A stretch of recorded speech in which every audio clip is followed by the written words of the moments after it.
What is up, people? Hope you're all doing well. Welcome back to more esports talk. As per usual, all of today's stories will be timestamped down below. This one, an incredible one, and a first time I have ever covered this in CSGO. That being a CSGO gentleman's agreement. Now, I've covered my fair share of Call of Duty news out there. I would say the most well-known esports scene, and maybe the only one known to do GAs and team gentleman agreements. That's when a couple of teams, if not multiple teams, come together for their own rule set, which might be off the book. And for the first time ever in my many years covering CSGO, we're now covering potentially the first ever CSGO gentleman's agreement, and I am very curious how other teams might take this on and how Valve will respond, because it's all around the character models and agents inside CSGO. If you guys are new viewers or new players of Counter-Strike, a new thing added most recently, you know, many months back now, but still very new to the game, are these character models and agent skins, which still have, I would say, their impracticalities when it comes to competitive CSGO. And even despite the adjustments made so far, we've seen many pros still complain on certain maps about them having distinct advantages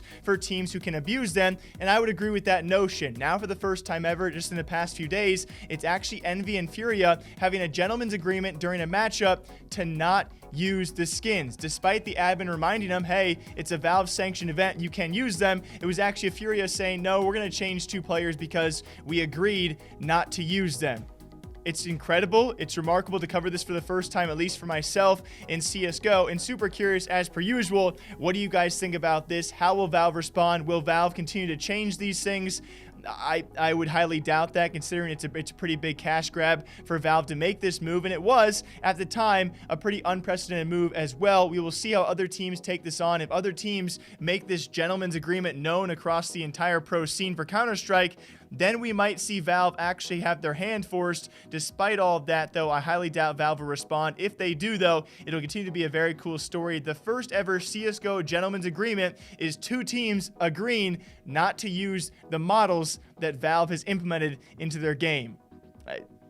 Wild times. And speak of the devil, guys, speak of Envy, speak of Nifty. Last week, I couldn't cover it because we have so many videos. There was still a lot of CSGO news out there as well. Didn't cover this one in particular, but a lot of you guys did catch it. That being Envy during a DreamHack Spring qualifier as well. Pretty much throwing a game. Eventually, this point lost actually led to the series lost to Cloud9 as well. Many people calling it a nifty throw. So they went from this to what we're about to talk about. He gone, that would have been huge, but he decides to plant on top. Nifty, that's an easy kill. And with 10 seconds left, OC, he's gonna have to just get that bomb and try to prioritize plant. He's gonna stick this. Nifty's going in for the knife, but he's flashed. That's a team flash. Now the no scope. Oh, one shot and the second kill is his. That's impeccable. Oh my god. What? And then just the following week, they annihilate, a couple days back, Liquid in the Road to Rio run. We have seen upset after upset after upset. Mousesports seemingly finding it very difficult to find a win themselves. Dignitas taking down Fnatic, and the day following, we have Envy dumpster diving on Team Liquid. Both 16-7 maps, I do believe, and I don't think either series was ever really that close. When it comes to both these maps, I should say, and especially when it comes time for a team like Envy to do that to a team like Liquid, it's concerning.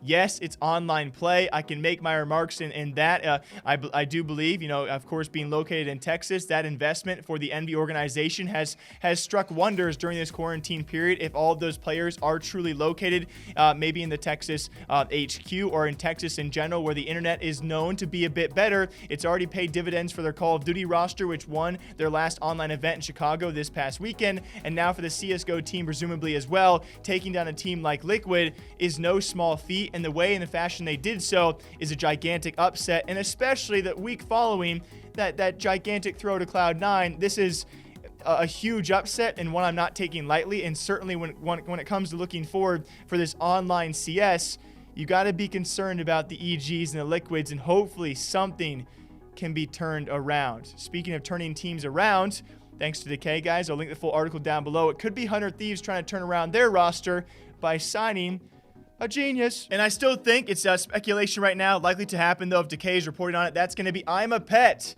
We talked about him, the former evil genius, departing that roster with huge troubles. What he cited was horrendous relationships with Tarek and Stanislaw. I think a video probably coming in the next few days, guys, is all of these weird coaching changes. Just the fact that 100 Thieves got rid of Kassad due to a difference of interest, and I think what he said, particularly in his twitlonger, was potential solutions, and the way to go about, solving those problems was different between what he thought should be solved and how they should be resolved and what the players thought. Whatever that means, is pretty broad wording, as you would expect in a post. He's probably not going to come out and say, I wanted to change this or remove this person, so on and so forth. But it's been very weird to see Zeus, ImAPet, and then Kassad all having their different issues amongst these teams, and a pretty big, I would say, one of the larger coaching roster shuffles we have ever seen in Counter-Strike, and it should land 100 Thieves a brand new genius. We will see where Kassad goes, and well, yes, all of these coaches, obviously top-tier coaches, have or will end up on new teams, and we'll break it down sometime soon in the future. It's just weird to see all of these issues between coaches and players, and they're not light issues. They're very vocalized and public issues. Despite the specificity, we obviously understand there's been big troubles as well. Until next time, though, hope you guys all enjoy. Very lastly, on touching news as well, I think Heroic finishing out their roster. Speak of the devil and speak of coaches, that's going to be God Hunden, formerly of Mad Lions. I thought in their announcement initially, it seems like we're never going to know what happened in that Mad Lions roster and the way they did things. I'm not going to mention that right now. It's too long of a story we've already covered here on the channel. I believed Hunden, though, was actually supposed to take a new role inside the Mad Lions organization. Now he's going to be coaching Heroic. By the way, one of the more experienced rosters now will be a team in Heroic who already had Cadian as their leader, now a coach in God Hunden, and they actually recently finished out their roster with Tessies and Nico, young Nico from Optic. This roster has huge potential. I don't know where Heroic's getting the money for these signings, but certainly a roster I would say has pretty good promise so far, and especially with the experience they're being led by.